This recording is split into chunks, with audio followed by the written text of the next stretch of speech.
Create a color palette and watermark. Welcome to Bonjustic, where asset creators come to learn. If you haven't subscribed yet, you're missing out. Subscribe now. Let's jump right in.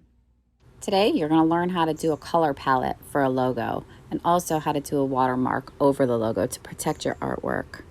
So let's go ahead and start adding color to our logo. I found a color online that I wanted to use, so I just brought it in real quick. I'm actually going to choose this red. It's a little darker of a red, and I think it looks nice. When creating a color palette for a logo, you want to keep your colors in the Cmyk palette. Most industrial printers use Cmyk on their printing, so you don't want to use the RGB. RGB is good for like a JPEG or something like that, but if you're going to be doing a large run of printing, you want to make sure it's in Cmyk. So Family Pizza wanted to do colors like the Italian flag, so that's why I chose the red and the green. Right now I'm going to give it a black contour around the lettering to make it really pop off. So I'm going to go ahead and just grab pizza, do the outside contour with black, and then wood fired. Grab the contour on the outside, go a little smaller with it, and in black, and it looks perfect. It looks great. Now that we have our logo all colored in, we can make our palette. So just go ahead and draw a circle, and we're going to fill it in with our first color. We're going to grab the eyedropper and grab the red. So over here, you can see the Cmyk values and hex numbers. We need those. We're going to actually copy and paste those for the color palette. So just copy and paste this circle, and we are going to open it back up so we can see the color palette. We're going to hit print screen right now. Get our green print screen, and now we are actually going to grab those color values. So what you need to do is just cut out the Cmyk and hex value, and then you can just recopy them and put them inside your color logo palette for your customer. So just go ahead and retype everything out. Your Cmyk values, your hex values.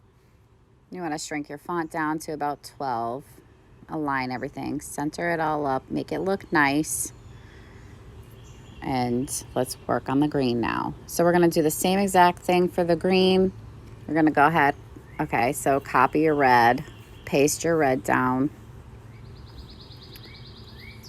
We're going to change the color. Change the color, uniform fill, go to your picker tool, your eyedropper, go to your green. Pick that green. Okay. So hit print screen, so that way you can now hit paste, and bam, you have your Cmyk values and your hex values right there.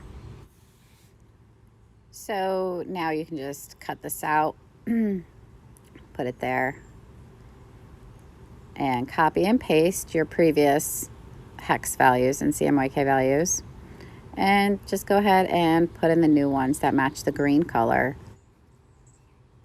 So just fill in your numbers, and we're going to do the same exact thing again for the black. Copy and paste.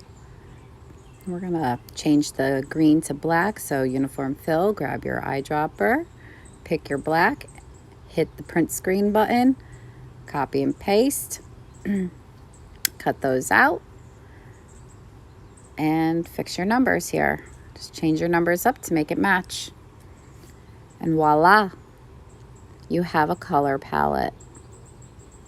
Wasn't that easy? You're on your way to becoming the best graphic designer in the world. Congratulations. Okay, so write in at the top right here, color palette for logo color palette. Make it look really nice. Put it above there. You can save this as a JPEG and send it to your customers. Bam, that goes with your colorful logo now. Now let's do a watermark. part of my watermark will include part of my logo. So I'm going to change the logo from black to the lightest gray. Okay, you should do the same. Now you want to actually just make it a little bit crooked and bigger so it covers the entire logo. So let's go ahead and put it in front of the logo like this. Now you need to choose transparency tool to put over the Bonjustic. All right, up here they have presets. We're going to choose uniform.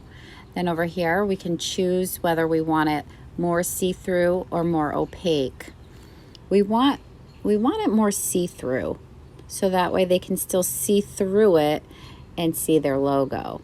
We just want to protect our logo from being used without our permission. So if it has this little watermark over it, our customers will tend not to use it. So you only send samples with watermarks. Once your customer has paid for their artwork, you remove the watermark and you send them all the art files with no watermark. So this is just to make sure you get paid. Go ahead and send your virtual samples as a JPEG and save your artwork as PDF, PNG, and EPS. Enjoy!